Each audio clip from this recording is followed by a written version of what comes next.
what decides what the market is really doing. Class starts in a minute. So done with the economic science. Hello class, nice to see you again. Okay. So the agenda for today is discovery to colonization in America. I'm just going to write it up here on the board so you can see it.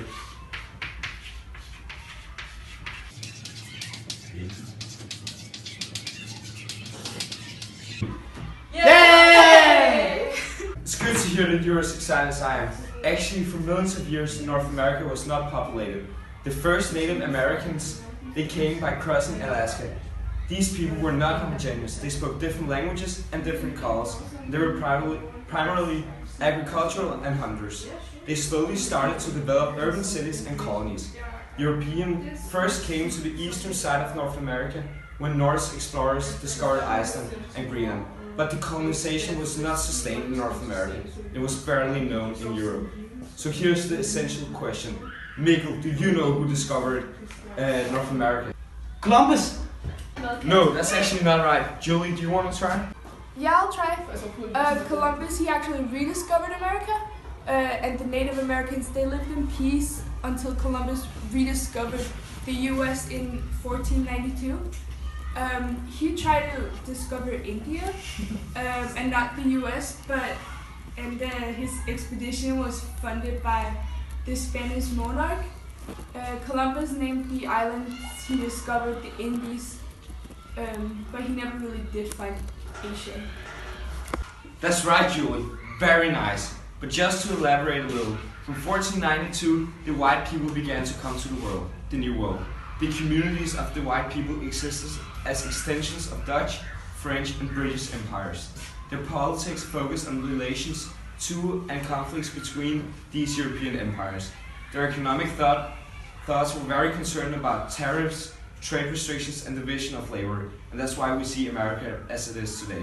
So now when we know a little about who discovered America, then the next question is, what religion were the people that lived there? Yes, Mikkel? Yeah, the religions were Catholic and Protestants. Spain and Portugal prohibited Protestants from settling in Latin America. The Spanish people wanted to convert the Native Americans Catholics if they had a soul. If they didn't, they had to be eliminated. Yes, very nice answer, Mikkel. Good job. So class, did you know the new explorers saw the New World in terms of European myths? Some saw the New World as a treasure ready to be picked up because the Aztecs remembered those are the members of American Indian people, and the Incas, who are members of the South American Indian people, had abundance of gold. The Europeans saw the inhabitants as people still living in Eden, totally unknown. Between 1500 and 1600, the Spanish and Portuguese focused on taking control over Central and South America. So now, class, when you know a little background knowledge, can you tell me about Britain in the New World? Who wants to answer? Yes, Julie? Yeah, I heard about this yesterday. In the 1600s, Britain had no colonies in the New World. So the New World was divided by Spain and Portugal. Very nice. The goal of the Aztecs and Incas went to the capital in Spain. And before the other European countries could settle in the New World, the Spanish Navy had to lose control over the Atlantic. And it was first after the Spanish failed to invade England in 1585 that the English settlers departed from North America. They colonized what is now known as Virginia, named after the British Queen Elizabeth I, who they called the Virgin Queen. Virginia was also supposed to mean the untouched, uncorrupt. There were already living some Native Americans in Virginia who killed the first settlers, though a second settlement took place in 1603. That's some amazing background knowledge, Julie. Very nice. Very nice, students. You're doing way better than expected. There was actually another settlement that took place. Does anyone know of that one? Yes, Mikkel? Yeah, the other settlement that took place was by the Pilgrim and Protestant who wanted to separate themselves from the English Church. And these people settled in Massachusetts in the 1620s. and roughly 50% of them died during the first winter because their clothing was not sufficient to overcome the cold. I'm so impressed, Miguel. Very nice. The difference between the English and Spanish settlers was tremendous.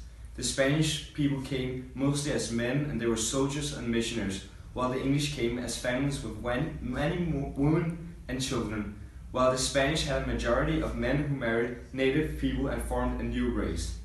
The English adopted to the new land and started to grow new crops for profit, such as sugar, cotton, and rice. They had small farms close to where they lived, while the southern settlers began to buy and work African American slaves to build new and larger plantations of crops. They wanted plantations to be self-sufficient and to start exporting some of the crops.